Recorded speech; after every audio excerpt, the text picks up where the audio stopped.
Once upon a time, at a place not so far away, there was an exhibit that will blow you away with amazing mermaids and massive dragons. Paul is live at the Botanical Gardens.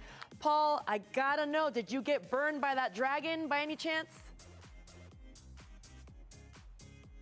Haven't, but when he starts breathing some fire, I'm right here, right behind him. You know, this is an amazing place. You will be like transported to a world that's far, far away, but it's not far, far away. Come on, I want to bring in Sabina Carr. She's the CEO of San Antonio Botanical Gardens. Yes, welcome. How are you? I am doing great, and this is Imaginary Worlds.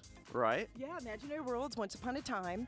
Visitors were, this is going to be on view through the end of October, so there's plenty of time to see these monumental living sculptures in the shape of some of our fairy tale favorites. You know, what can they expect when they come out?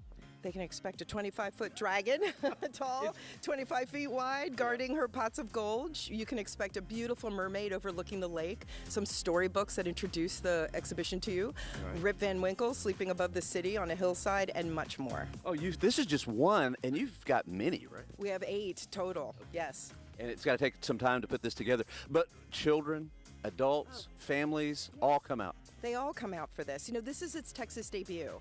This is called mosaic culture. This is an art form that is so close to plants and nature, right? So you put plants and art together and you get mosaic culture out of Canada. So we're the first outside of the Atlanta garden to be able to see it in Texas. So families will love this. We have lots of programs, lots of classes for kids. We have story time every Thursday morning, so bring your littles out to see that. So you get story time as well. Yeah, they get to wiggle around and listen to stories in real time. Very fun. Yeah, and I guess some of them start off with Once Upon a Time. Of course they do. It's the ending that matters, I guess, too. It's always hopeful. So I understand that this has its own internal irrigation system. Yeah, that's correct. A lot of the sculptures have their own internal irrigation systems, so we also have to hand water them.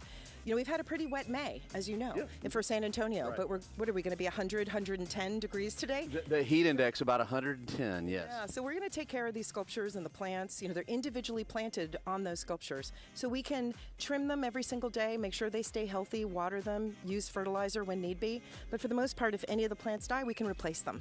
I've got to ask you, how long does it take to create something like that? Quite a few months. Yeah, quite a few months. It doesn't just happen. No, it was planting in a greenhouse in North Georgia, and they were all shipped here on refrigerated semi-trailer trucks. Oh, interesting, very interesting. I call them rooster tails, but I think that's something else, right? Well, it's actually dragon's breath is one of the names for that beautiful, the reds and the yellows and the oranges you're seeing. So we wanted to curate the dragon in this beautiful contemporary layer, right? Our conservatory courtyard. And then she's sort of blowing her fire, right? So she's just landed to guard her pots of gold. Yeah, you've got such beautiful plants out here, and the flowers are just amazing. Thank you. We try to be in bloom year round because we're San Antonio. We can. Right. Lots of color. Lots of color. Looks fantastic out here, and I love the pond. How can they find out more? Oh, on the main page of our website, sabot.org. Okay. All right. Well, thank you, Sabina. Thank you for being here. All right. Thanks so much. And as Sabina said, yes, it is going to be a hot day out here.